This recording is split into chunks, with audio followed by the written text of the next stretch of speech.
अस्सलाम वालेकुम, welcome back in the new video. तो पिछली वीडियो में हमने देखा था कि एक्सेप्शन हैंडलिंग क्या आती है और एक्सेप्शंस क्यों आती हैं। तो ये बिल्कुल वही कोड है जो कि हमारी पिछली क्लास में हमने किया है।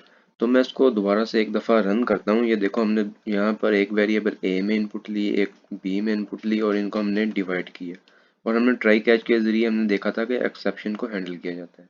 तो अगर हमारी एक्सेप्शन आती है तो ये वाला एरर प्रिंट हो जाना चाहिए। तो ओके, हम इसको रन करते हैं।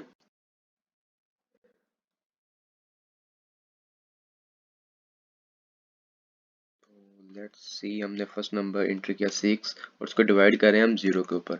तो वो कहते हैं कि एक्सेप्शन अगर, क्यों एक्सेप्शन आई है, इसलिए ये क्योंकि हम मैथ का रूल है कि हम किसी भी नंबर को 0 से डिवाइड नहीं कर सकते। लेकिन अब यहाँ पर एक मसला है। मसला वाला क्या है?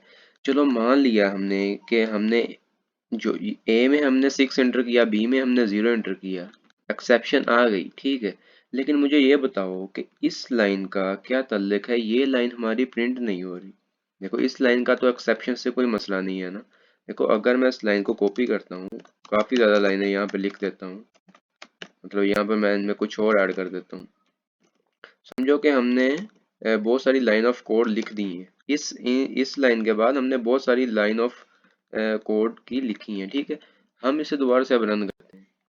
मैं बात सिर्फ ये समझाना चाहता हूँ कि देखो, जब एक्सेप्शन आती है, ठीक है, तो यहाँ पर एक्सेप्शन आई, वो ट्राई के ब्लॉक से बाहर निकला और उसने कैच को रन कर दिया।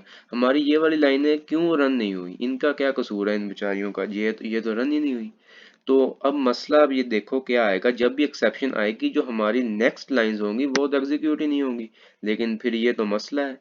तो इस मसले को हमने कैसे हल करना है, ये एक्चुअल आज हमारा टॉपिक है।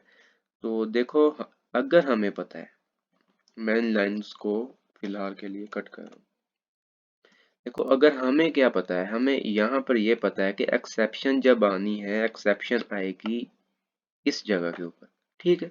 तो हम ट्राई कैच भी इसी जगह के ऊपर लगा देते हैं। क्या ख्याल है? ठीक है। तो मैं इस लाइन को ना, बल्कि इस लाइन को मैं फिलहाल के लिए, चलो इसको मैं कमेंट आउट कर देता हूँ। हमें पता है कि एक्सेप्शन यहाँ पे आएगी, हम इतने इतनी चीज़ को ट्राई के अंदर लिखते हैं और दूसरी जो लाइनें हैं ना, हम इनको लिख देते हैं यहाँ पर। लेकिन अब यहाँ पर लिखेंगे, यहाँ पर आएगा मसला। मसला क्या आएगा? वो कहता है कि जो कैच है वो ट्राई के बगैर लिखा है। इसका मतलब ये है कि हम ये चीज़ें यहाँ पर नहीं लिख सकते। हमें ट्राई के फौरन बाद कैच लिखना पड़ेगा और कैच के बाद हमें अपनी दूसरी लाइन लिखनी पड़ेगी, ठीक है। तो अब देखना क्या होता है। और अच्छा, चलो, इस लाइन को मैंने कमेंट आउट किया था, मैं इसको भी उठा के बाहर लेके आता हूँ ताकि आपको और समझ आ जाए। तो यहाँ पर अब एरर आएगा। डिवीजन के ऊपर एरर क्यों आ रहा है, बता सकते हैं? कहते हैं कि आपका वेरिएबल इनिशियलाइज नहीं है। देखो, सपोज करो जब हमने यही लाइन उठाई थी, यही लाइन जब हमने यहाँ पर लिखी थी, तब तो कोई एरर नहीं आ रहा। अब तो नहीं, वो कह रहा कि आपका वेरिएबल इनिशियलाइज नहीं। जब हमने ये लाइन नीचे लिख दी है, तब वो कह रहा है कि आपका वेरिएबल को इनिशियलाइज होना जरूरी है। देखो, अगर हम 6 को, यहाँ पर जो 6 है, ठीक है, मैं लिख देता हूँ, यहाँ पर जो 6 है, अगर हम उसे डिवाइड करेंगे 0 के ऊपर, तो क्या आएगी? एक्सेप्शन आएगी। जब एक्सेप्शन ही आ गई, मतलब हम 6 को 0 से डिवाइड ही नहीं कर सकते, तो डिवीजन में क्या स्टोर होगा? कुछ भी स्टोर नहीं होगा।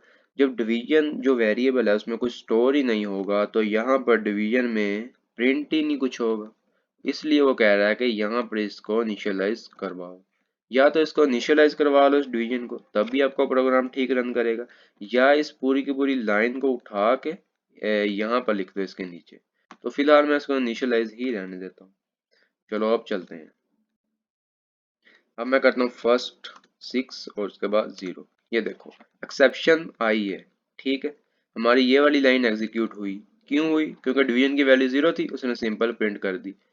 0 अब क्यों आया है? 0 इसलिए आया है, अगर इनकी वैल्यू डिवाइड होता और एक्सेप्शन ना आती तो डिवीजन में वैल्यू चेंज हो जानी थी और वही जो वैल्यू चेंज हुई थी यहाँ पर वो प्रिंट होनी थी। लेकिन चूंकि एक्सेप्शन आई है, डिवीजन में कुछ भी स्टोर नहीं हुआ, तो पुरानी वैल्यू क्या थी?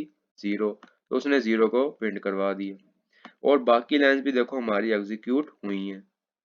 तो इन केस अगर हम इसी डिवीजन को उठाते हैं, उठा के हम यहाँ पर लिख देते हैं इसके नीचे, तो अब क्या होगा, अब देखना क्या होता है।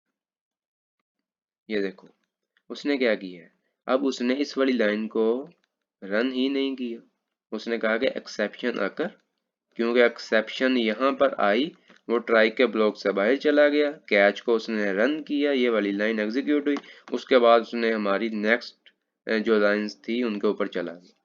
तो एक्सेप्शन हैंडलिंग से यही होता है कि आप उसी जगह पे ट्राई कैच लगाओ, यहाँ पर आपको पता है कि यहाँ पर एक्सेप्शन आ सकती है, तो ठीक है यहाँ पर ट्राई कैच लगाओ और बाकी लाइंस जो हैं वो कैच के बाद लिखो, ताकि आपका जो प्रोग्राम है वो रन होता रहे। अगर जो कि मैं इसको अभी वही पुरानी बात करता हूँ कि यहाँ पर हमारे पास क्या मसला आ रहा था, हमारे पास ये मसला आ रहा था कि हमारी ये वाली जो लाइंस हैं ये एग्जीक्यूट ही नहीं हो रही। तो इन केस हमने एक बहुत बड़ा प्रोग्राम बनाया है जिसके अंदर मतलब थाउजेंड्स ऑफ लाइंस हैं, तो वहां पर एक जगह पे एक्सेप्शन आ गई, लेट्स सपोज के दरमियान में एक्सेप्शन आ गई, तो हमारा जो आगे वाली लाइन है वो तो एग्जीक्यूट ही नहीं होगी, हमारा तो प्रोग्राम उधर से रीस्टार्ट हो जाएगा। तो इसीलिए इन चीज़ों को सॉल्व करने के लिए हमें एक्सेप्शन हैंडलिंग लगानी पड़ती है, जो कि ट्राई कैच की सूरत में हम लगाते हैं। तो पिछली वीडियो में आपने देखा था कि ये लाइनें जैसे कि अभी मैंने बताया कि नहीं प्रिंट हो रही थी, और यहाँ पर ट्राई कैच लगाओ प्रिंट हो जाएगी। तो आज की वीडियो में फिलहाल इतने ही करते हैं, क्योंकि वीडियोस छोटी सी टॉपिक छोटा सा होता है लेकिन वीडियोस लंबी हो जाती हैं। तो कोई बात नहीं, मिलते हैं फिर कभी। अल्लाह हाफिज़।